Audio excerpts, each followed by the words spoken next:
Hello, welcome to Inspiren Safe Chinese Movement TV. I'm teacher Jaye. Today's topic is, what do I think about CLB students?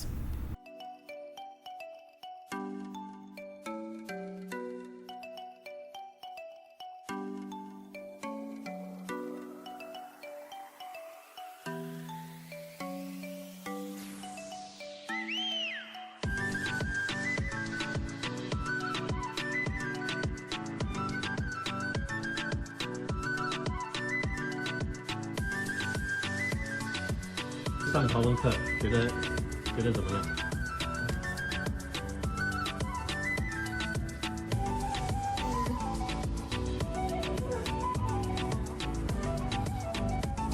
好玩？好玩。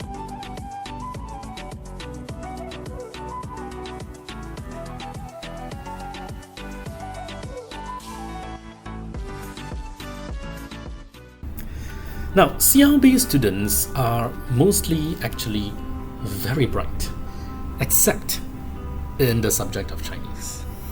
It is a pity that they do not do well for Chinese because usually their English is very good. Languages, and we know languages do have commonalities, and sometimes you can make use of your knowledge of one language to help you in your handling of another. Of course, one of the hurdles is having to differentiate and to see, the differences between the new language that you are learning versus the old one that you already excel in. Chinese is also a very unique language in the sense that it is not an ABC, alphabetic, phonetic kind of language, unlike English, Malay, or even Korean, right? Where you can type and read the words based largely on how they are spelled. Chinese is a very pictogram language, so you realize it is more like a pictorial representation, symbols of the idea or concept, rather than a systematic and visual arrangement of the pronunciation parts or components. That said, it is not to say that there is no system in Chinese writing. We do have a fixed, basic character set, which if you master, you can then use that to build on more words and characters. We also have the radical or 偏旁 system to help with identifying and categorizing types of ideas and concepts. For example, the water radical 三点水, the fire radical, the speaking 言字旁 radical, etc. CLB students are mostly also quite artistic or technical students who might be more adept at hands-on stuff, rather than the verbal or written linguistic things. They have a mind of their own, usually, and have relatively good IQ and EQ. Many are foreigners or PRs in our mix who hail from non-Chinese family and cultural backgrounds. Hence, their grasp and understanding of Chinese is of course not as native as local Chinese Singaporeans. Usually, CLB students are better at listening to and speaking the language as opposed to reading and writing it. Difficulty in recognition comes in, and it does not help when the normal Chinese school curriculum is usually focused on writing, and especially for the secondary school syllabus.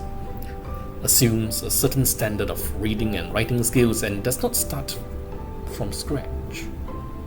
This can prove a major hurdle for students who only joined Singapore schools at the secondary level and are only learning Chinese characters and writing for the first time.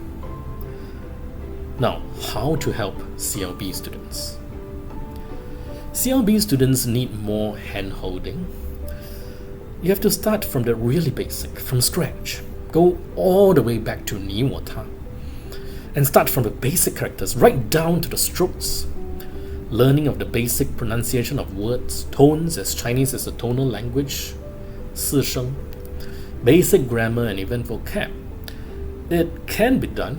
They just need the right set of curriculum and guidance. And remember, everything needs to start from scratch, as if they are learning Chinese for the first time. Exercises catered to them can be picked to their level, so they can handle them easily. Teachers should focus more on storytelling and inspiring them with Chinese cultural stories and local culture and nuances, as they may not be familiar with them. This helps to bridge the gap they face in terms of cultural assimilation into the local Chinese syllabus, which is quite heavy on local culture and family values, even national identity. Get them exposed to local news, shows, help them blend into our local context and regular talking points, so they do better for compo writing and oral. Save Chinese today.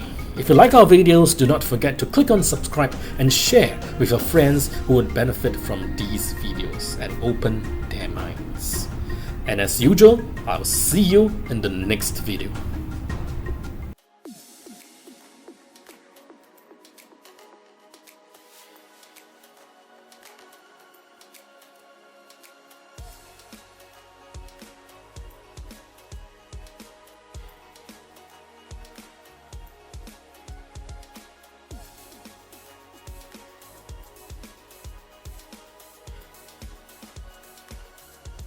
Okay, Andrea, how do you find my lesson? Good. Good. Good in what way? I like The the English. English class. Yes, a lot of movies I can watch.